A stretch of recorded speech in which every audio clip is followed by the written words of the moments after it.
What you may find when you're coaching novice players sounds a bit simple, this, but it's actually understanding the length of the racket. It's about understanding how long that racket is and the spacing required in order to hit a decent shot.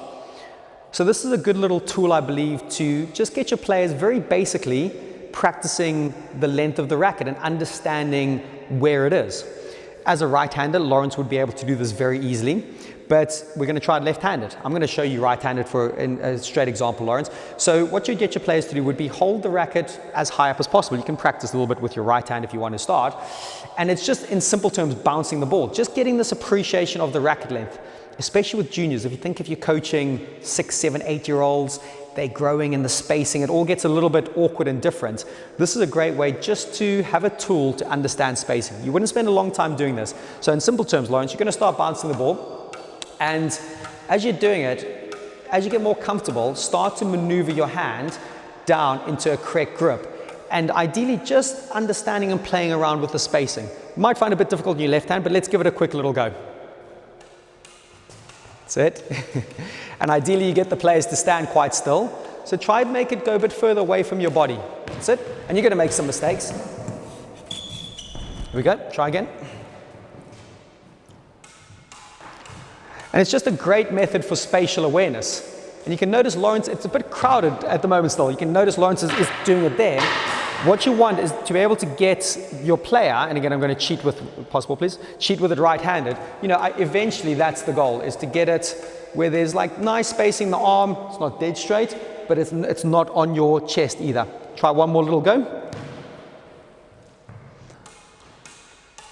That's it. Maneuver around if you have to. Okay, so really interesting, I think. Even someone like Lawrence, if you come back in, how did you find that? Just give me some feedback straight away. So, crowded. Okay. Quite surprising considering the level you play at, considering how easy that drill might look. Yeah, took by surprise a bit. Yeah. It is quite an interesting one, isn't it? So actually, even though it seems really simple, seeing someone of a good standard like Lawrence, obviously with his weaker hand, still struggle with that, it is surprising that that is a thing to consider. So what I'm trying to get at is don't take it for granted that people can just do what you can do as a coach. Go, oh, right, I can just tap the ball up and figure it out.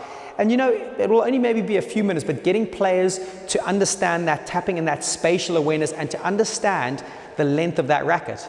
Yes, as a junior, you might have slightly modified rackets where they're slightly shorter, fine. But if you've got a junior that's got a full length racket, using this little tool and this little skill and ideally getting them to walk their racket or their hand down to the bottom of the grip and keeping that good spacing is a great little way just to give that feeling of space and distance to your players.